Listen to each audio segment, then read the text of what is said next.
Thank you everyone for joining our webinar this evening. We're excited to be here in our very first webinar. We are live from our lobby from our Grand Rapids office, and we're excited to be hosting this event. So we really appreciate you joining in and signing up, and hopefully this is a seminar that really just gives you guys some insight on estate planning and really just kind of helps you get value out of what is going on. Just briefly, my name is Alex Georgioulis. I'm the president of Georgioulis Disability Group, GDGroup, and we have our managing attorney of our Grand Rapids office, Jarrett McCartney. Welcome. Thank you. Yes. So just a little bit about our firm is we specialize in Social Security disability and now estate planning law now that Jared has joined our team. We are dedicated to listening to clients. We focus on helping clients understand what actions we can take on their behalf and work really closely with the clients to make sure that every step of the way that they need is understanding their choices and basically really just guiding them through making the proper decisions. As far as Jarrett goes here, so he joined our firm in January. You are going to be managing our Grand Rapids office. We have our main office in Troy, and we just opened up Grand Rapids here in January. So thank you for being here. Jarrett, tell us a little bit about yourself. I grew up in the Detroit area and went to college at Grand Valley State University. I was a social worker for about 8 years, and then I was kind of recognizing like different themes in terms of like Social Security disability claims for clients with mental health conditions, and that led me to want to kind of go to law school and get into that, which I also provide that. Here. And then, later in my career, I was working for a firm that did some estate planning, and I was really drawn to the process of, having a client come in and maybe they're intimidated by the process or, they think it's going to be complicated, and just kind of putting them at ease, kind of breaking it down, making it more simple, giving, recommendations, walking them through the process, to where, by the end of it, you're able to give your client exactly what they want, and you have happy clients, and I've just enjoyed that process very much. That was kind of my next question is what made you get into estate planning, and was there something specific something that really just kind of drew you to doing estate planning? I think it's just for me it's like people are like afraid or they don't want to talk about it. It is really not the best conversation to have. Right? I feel like I have a skill of kind of helping people, put people at ease and kind of just, explain it to them in a way that it's easy to understand and just kind of, remove those barriers. Because that's the biggest thing is people come into it as oh my God, this is overwhelming, or, I don't even know where to begin. What's nice about, having the guidance is that you walk them through the whole process where it just becomes, me personally, I've seen, your estate planning your consults and stuff like that, and it just it's amazing that you kind of bring the joy out of what you're doing, which is really comforting to do in these types of situations. Yeah, definitely. I do enjoy it, and I think clients can see that. I think that makes a difference. Good. So the purpose of this webinar is really we're going to go over how an estate plan is critical and often really overlooked, and the components of both the asset protection and really the peace of mind that you're creating to do an estate plan. We're also going to talk about key components of the estate plan and understanding what trusts are and how to secure your legacy. Really that's the biggest thing is securing what you have. And really why a will is really not enough. So that's really just the key components of what we're going to be going over in this webinar. And hey, let's kind of start right off. Yeah. What is a living trust? So a living trust is a legal document that plans for the distribution of your assets after you pass. So you would identify who is going to manage your assets, who's going to receive your assets, as well as, specifically how those assets are going to be distributed. And the other thing I would note about a living trust is that it's a private document. So, by creating a private document, you can protect your assets and your loved ones from the process of going through probate court, which is very important to avoid that. So you hear all these stories and horror stories about probate court.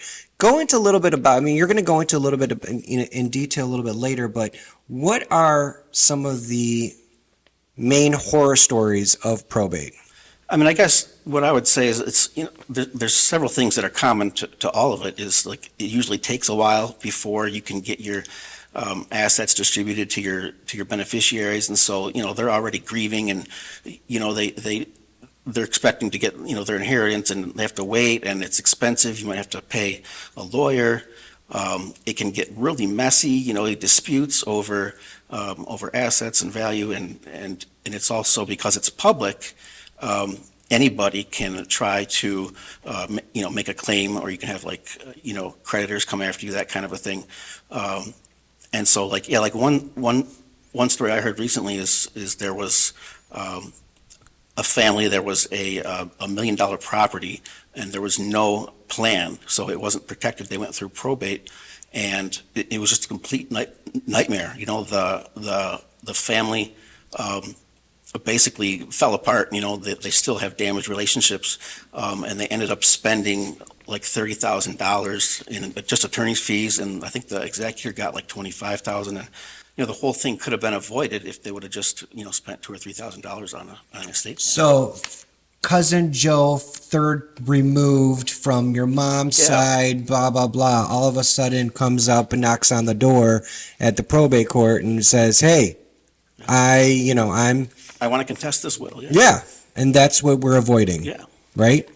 Well, that's good. So let's kind of go into who needs a trust. So before we kind of get into that a little bit, we get the question about, or not question, but I'm still young, or I don't have enough assets, or I'm not a millionaire, or why is it important just for everyone? I mean, let's just say the 25-year-old that's just starting their career and doesn't have much, why is this a conversation that really should be appealing to everyone about a plan? Yeah. I would say that, it doesn't really matter, how old you are, or, how many assets you have. It's still your legacy. It's still something that, you can have control over in terms of, how your assets and, your family are treated throughout the process.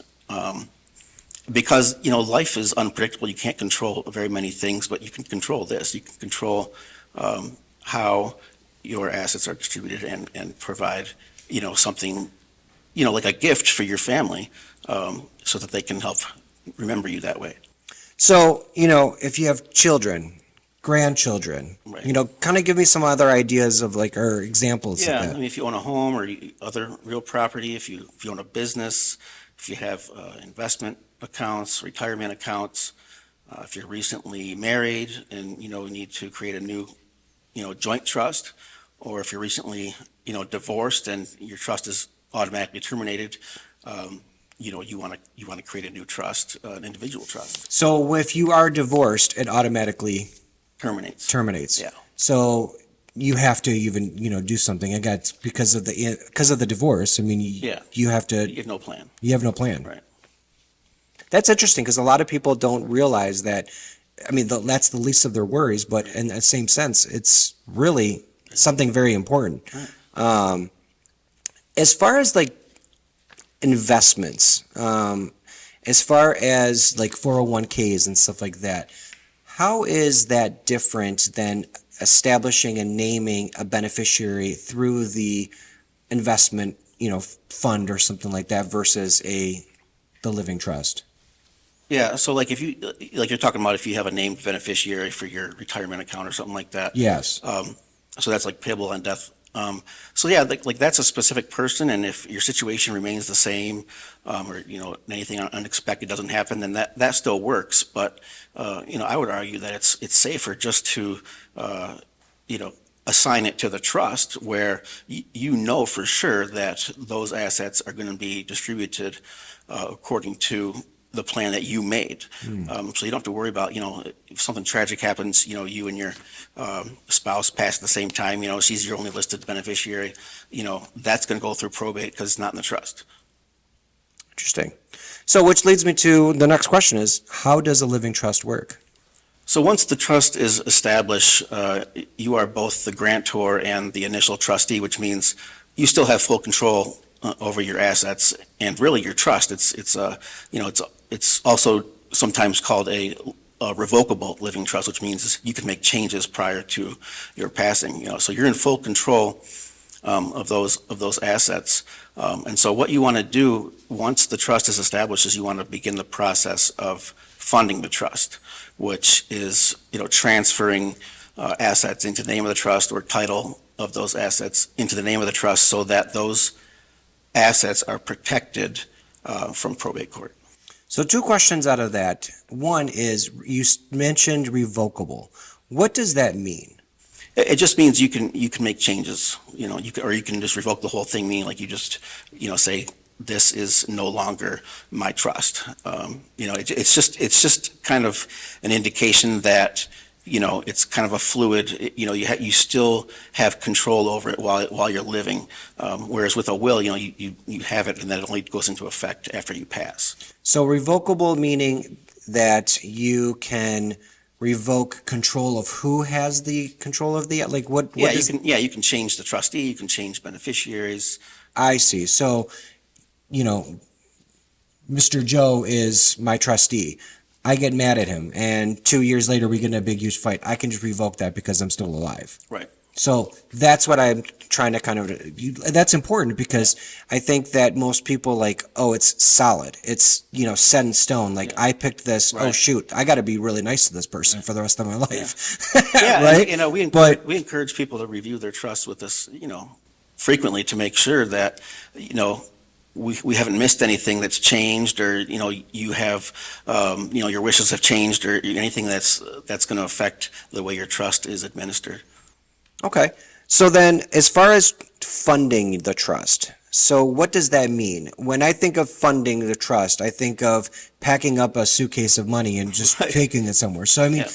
explain a little bit of what this funding Yeah, means. it's kind of just a declaration that this asset is going to go according to the terms of my trust after I pass. So it's not just out there as a separate asset from the rest of your estate. You want to put everything in the name of the trust to make sure that all those assets are available to be distributed in the way that you want them to be.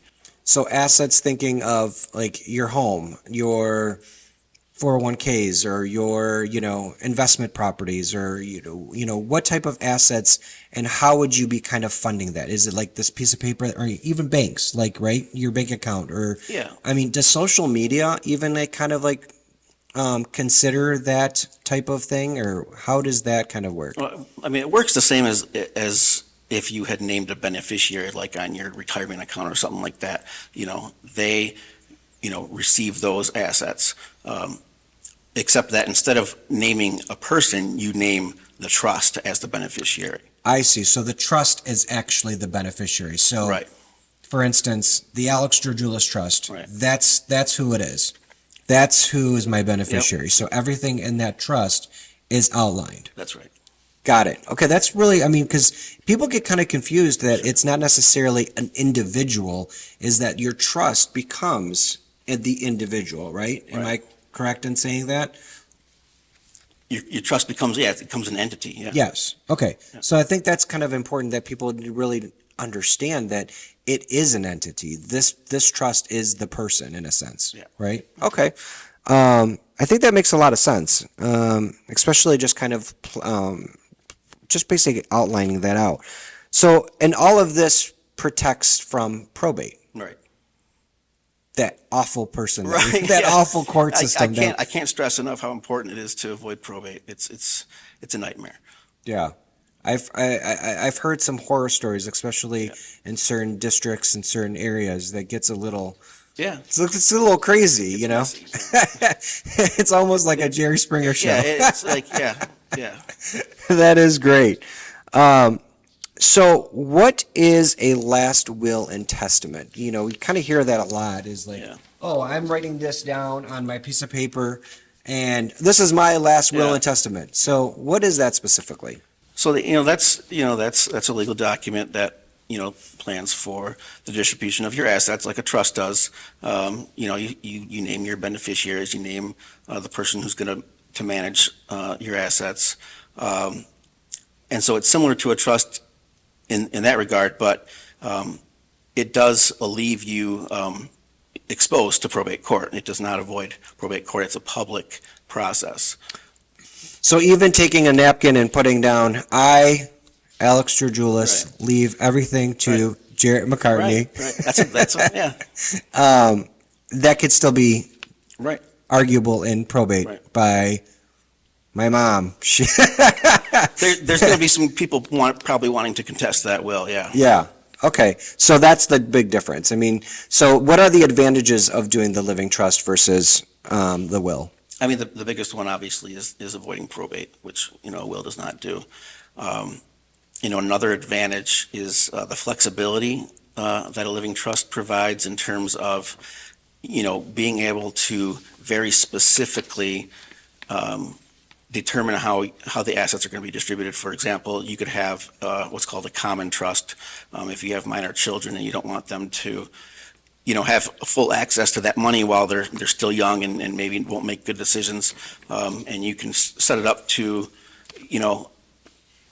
hold those assets in the trust until they reach that age and they're ready to manage those assets on their own. Or you could do an asset protection trust, which kind of limits the control that a beneficiary might have over the assets so that they are protected. Maybe you have concerns that excessive spending or gambling or they might be liable.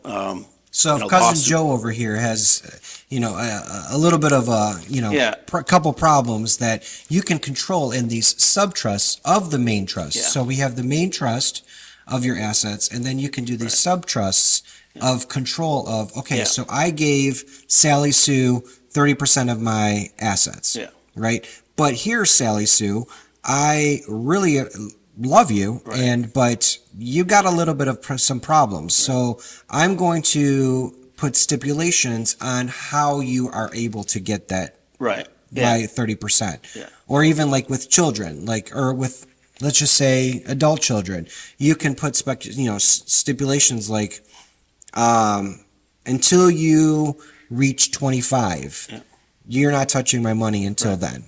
And while it's in that state where the trust is held for them, the trustee can still distribute assets out of that trust to that beneficiary for like basic needs, housing, education, medical, things like that. So they're still benefiting from the trust, but they don't actually control those assets. The trustee does. So if they're going through a divorce,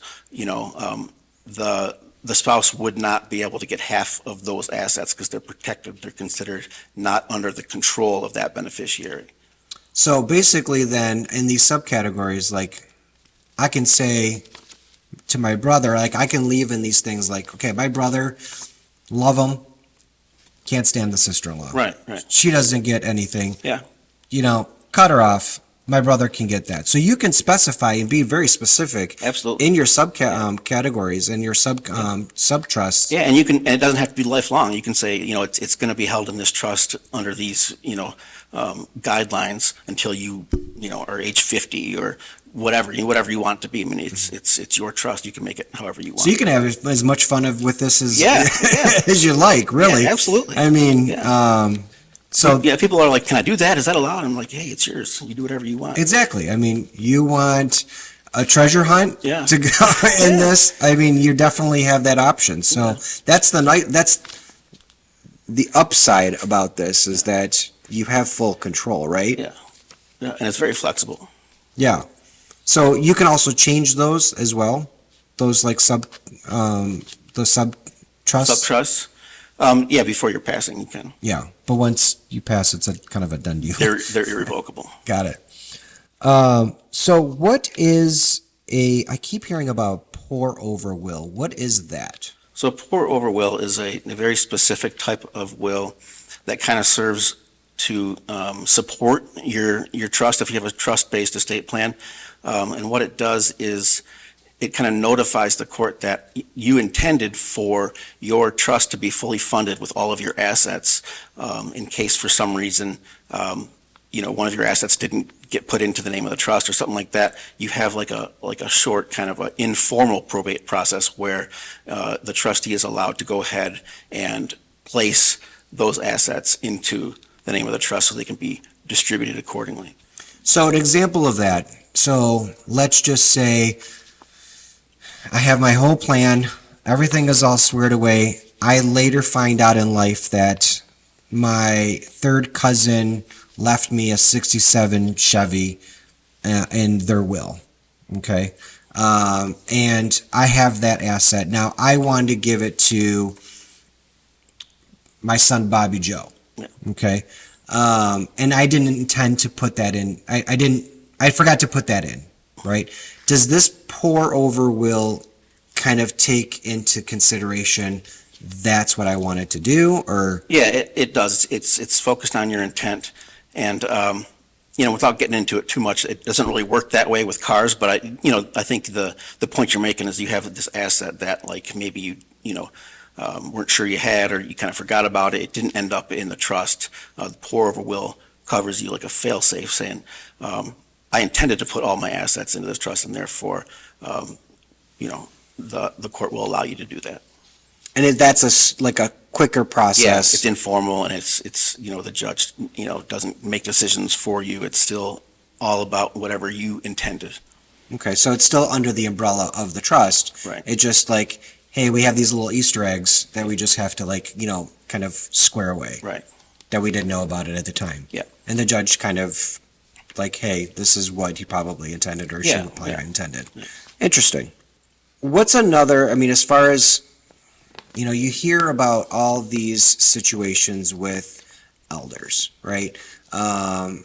Parents and, older, the older generations of, people that have Alzheimer's or dementia, or they suffered a stroke, and it's left them incapacitated. Right.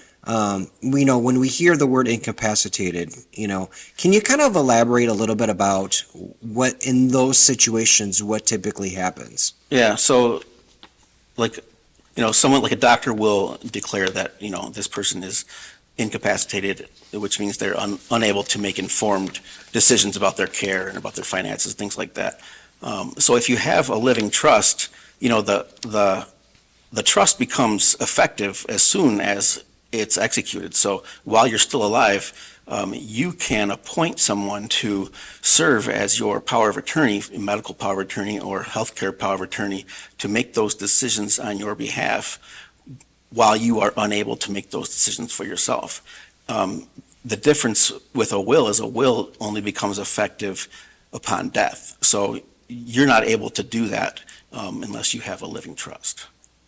Interesting. So, and again, we come across this so much, with, family members that, they have the dementia and have Alzheimer's, and, they pretty much are, they're not, Right. mind and, Right. body and soul and all of that stuff, and they don't have the capacity. And so how does the power of attorney or the medical power of attorney kind of come into play with that when you are setting up an estate plan?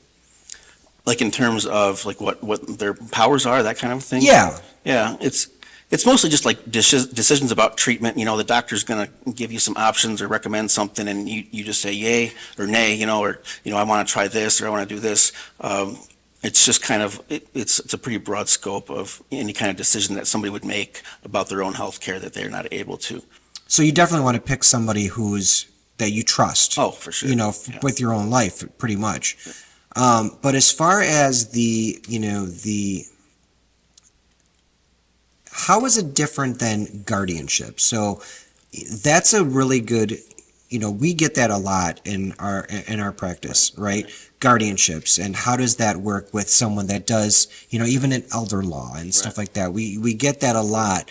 How does the power of attorney just change the effect of, not needing the guardianship? Yeah, I mean, it saves you from going through that process. A guardianship, if you need a guardian like that, that's really limiting in terms of like your autonomy and your ability to do things for yourself. It's kind of extreme, whereas a power of attorney is more, well, this is just for now while I'm incapacitated. If I get better and I don't need this anymore, it just goes away. Whereas a guardianship, you got to go through a whole process of getting it terminated, and it's just something that is a lot easier.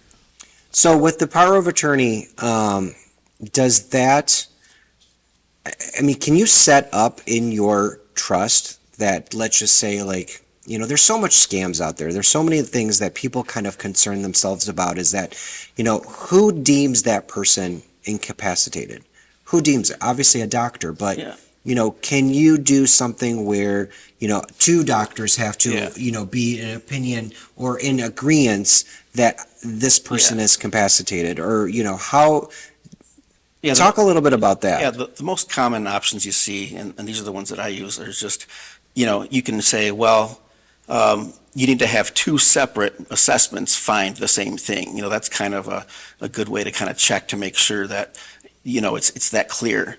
Or you can say, well, I just want my doctor who knows me, knows my functioning, knows what I'm normally like. I want that person to determine that I'm incapacitated because they have greater knowledge of my background and my conditions and that kind of a thing. But ultimately it's whatever, it's whatever the client wants. I'll make recommendations, but like I said, it's their plan. I guess what really happened, I mean, actually, before we get into that, I want to kind of talk a little bit about estate taxes. We typically hear about, taxes on, your estate and stuff like that. If you can kind of touch up on how that really does work. Yeah, so like most people don't really have to worry about estate taxes because, the exemption amount is over $13 million for an individual, $26 million for a couple. So as long as you're under that amount of assets, you don't have to pay. Just shy. So. Yeah, right, right. Although it is supposed to change next year. I don't think it will, but it's sundown next year. But if you are in that category, a living trust gives you some flexible options in terms of how to minimize the amount of tax that you have to pay or that your estate has to pay, and maximize the value of your estate. Okay, that's good to know, because like a lot of people are, even with, just to kind of bring into a little bit about with our Social Security disability side, with special needs trusts and stuff like that, all those, assets and all of those things definitely can, really be burdensome to, to your heirs. Yeah, you want to have it, so that it does what you intend it to do. You have to, design it in a way that is clear. Like a special needs trust, you're allowed to have, you're allowed to have assets in there, but they can't have access to any amount of assets that would render their, eligibility for public benefits to be, they'd be ineligible because they have too many assets. So, Right. so that's something that has to be carefully designed. Yeah, I mean, that's something that we definitely, experience in our, on the Social Security disability side, setting that up and be making sure that that doesn't affect, Yeah. public Their benefits, assistance yeah. and benefits and stuff like that. So, very good. What happens if you pass without a plan? Yeah, then it's you gotta, everything is according to the state laws, and so the judge is going to follow those laws. The judge is going to make decisions about your assets that probably or possibly don't align with what your intentions were, what your wishes were, and again, like your loved ones are going through this long process, and it's not ideal. And I guess if I would say to anybody that says, well, I don't think I need a living trust. I would say it's still worth considering having like at least a simple will in place to at least give the court some idea of what your wishes are to make that a little bit easier of a process. I mean, you can even do you can be as specific as you like. I mean, as far as,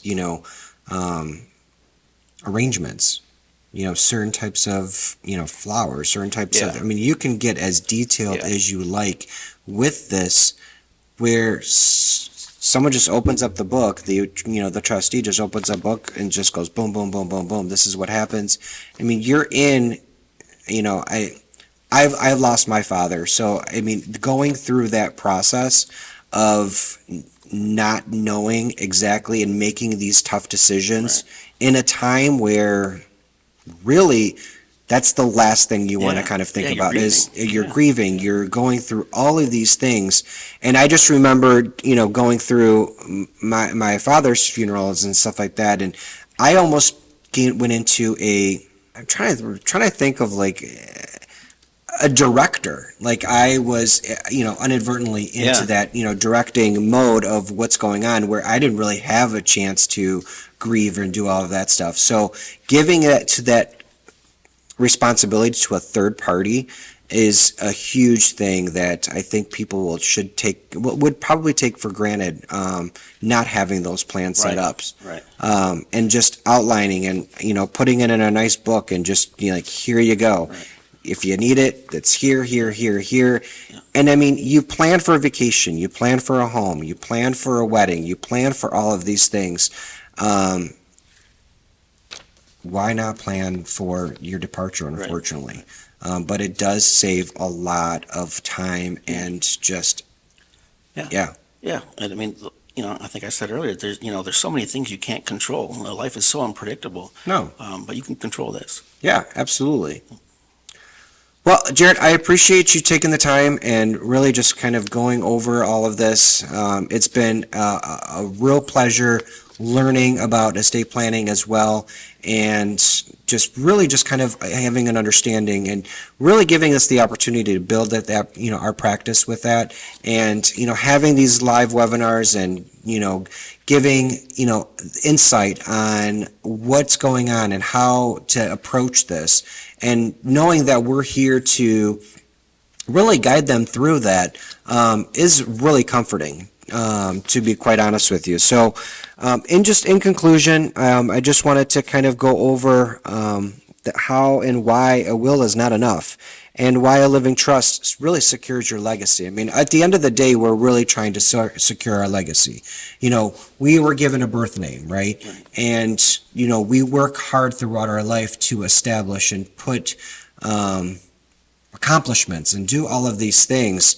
And it's a shame that we don't really think about our legacy and passing that on to whoever it may be. Just passing that on is very, very, very good to kind of have that accomplishment. Again, thank you, Jarrett. I you, really yeah. definitely appreciate you taking the time to do this. Let's create some peace and mind together. And also, too, for those who attended the webinar, you are invited to a complimentary discovery consultation with Jarrett. You can contact us. We can set up the estate plan and see if it's right for you. Additionally, because you attended the webinar, we are offering 10% off your plan by attending it. And yes, thank you so much. We really appreciate you joining in. We will take a time to do some question and answers. So if you have any questions for Jarrett directly, please feel free. We're going to take some time to answer some questions.